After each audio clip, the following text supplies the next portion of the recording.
Within the archipelago of the Canaries, you'll find a small island where nature is king.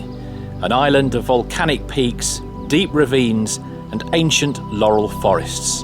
And the name of that island? La Gomera.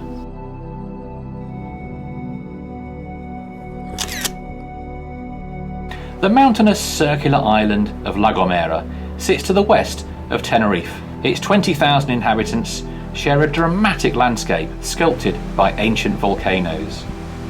The island is crowned by the lush forests of the Gastronomy National Park, a UNESCO World Heritage Site. And from the central plateau, deep ravines slice the islands in all directions. A challenging topography that caused the islanders to develop a whistling language, El Silbo, that is still taught in schools to this day. Serena and I have a week to enjoy this lost world of the Canary Islands. La Gomera is crisscrossed by hiking trails. You can spend a day hiking a volcanic peak or simply stroll to a secluded waterfall. Many of these trails follow paths that have been used by the islanders for centuries. The indigenous Guanche people had a real spiritual connection to this land, forests and to the water, and this was overlaid by the Spanish when they brought Christianity to the island, which is why you'll find little shrines and chapels dotted about this landscape in the most isolated of places.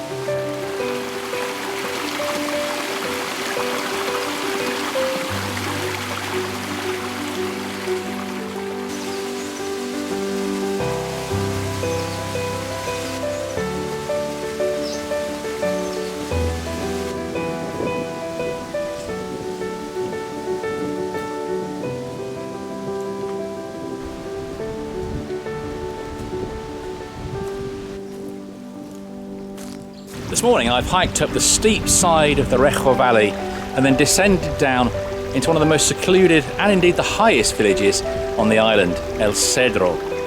It's an absolutely idyllic place, totally encapsulating what La Gomera is all about. And after all that hard work, my reward is up there. My legs may be aching, but if this isn't heaven on a Tuesday morning, then I don't know what is.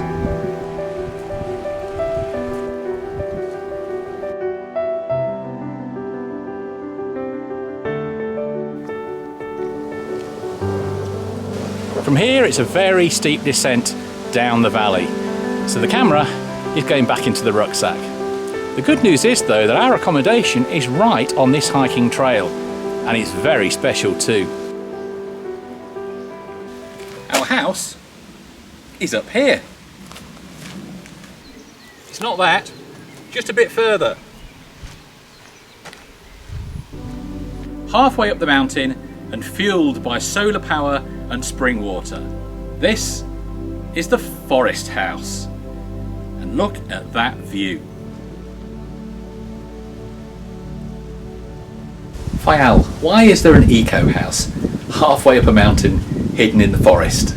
Main reason is because to cut down the consumption that we have on this planet, no?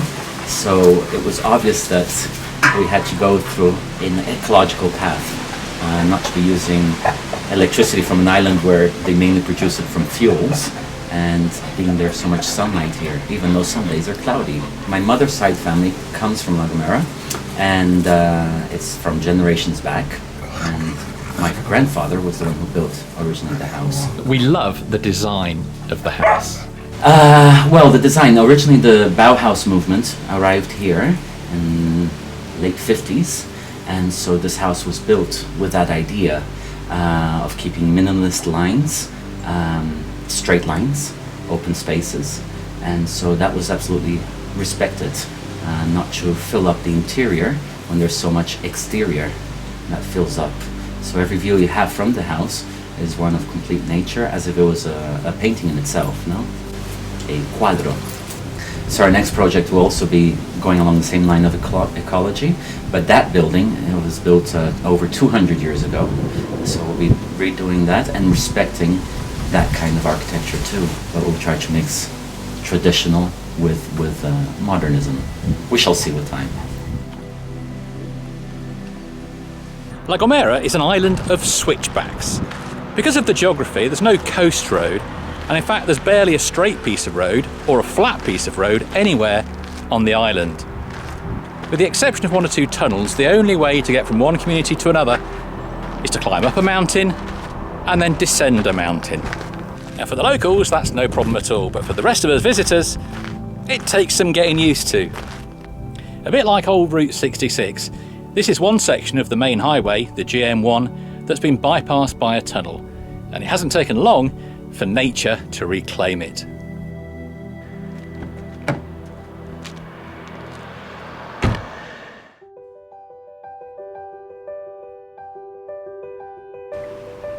San Sebastián is the island's pocket capital and principal port, with regular ferry crossings to Tenerife.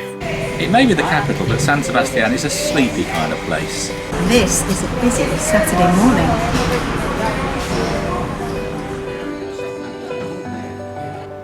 As you walk the streets, you cannot fail to notice that a certain Christopher Columbus passed through here, known in Spain as Cristobal Colón. Columbus famously discovered the Americas. Well, millions of people already lived there, and the Vikings had landed centuries before, but nevertheless, his voyage to the Indias stumbled upon a new world for the European powers of the day, and the world would never be the same again. Columbus spent a month on La Gomera preparing for that famous voyage, and it's said that he and the crew prayed for safe passage and success at the Iglesia de la Asunción. The town also features the Canary Islands' most historic fortification, the 15th century Torre del Conde. This fortress played a major part in the Spanish conquest of the island from the indigenous Guanche people. These days, the town is the best place on the island for museums and also to stock up on provisions and souvenirs. It also has by far the largest selection of restaurants.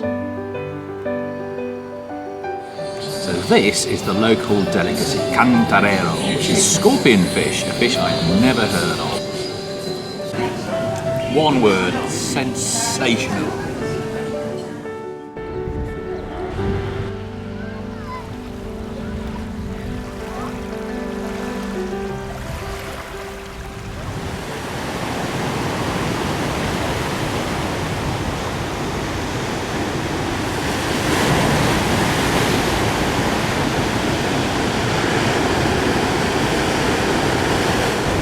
It's very strange to think that just across the water there is the famous resort of Los Cristianos in Tenerife. Here, at Playa Santa Catalina on La Gomera, it feels more like Iceland.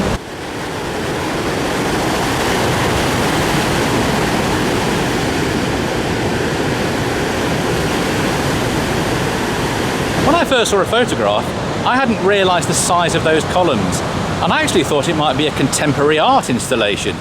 In fact, it's the remnants of the early 20th century banana wharf, which at the time was the only way to get goods on and off the island.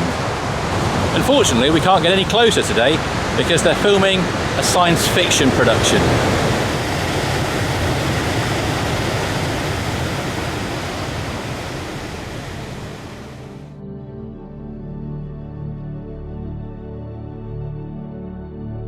The community of Hermigua, scattered along a valley in the northern part of the island, has quite a claim to fame. It was the first community anywhere in the world to be acknowledged by scientists and meteorologists to have the best climate on the planet. Perfect, therefore, for growing bananas.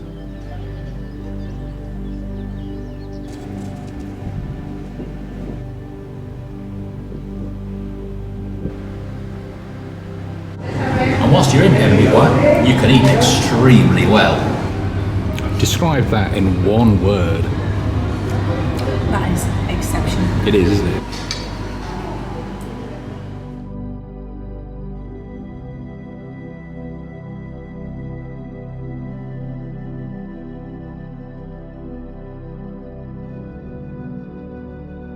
Just around the coast from Hermigua, and nestling under a colossal vertical cliff, is Agulo, reckoned to be the best preserved village in La Gomera. It's also nicknamed El Bombon, the sweet, of the island on account of both its pretty houses and its cakes.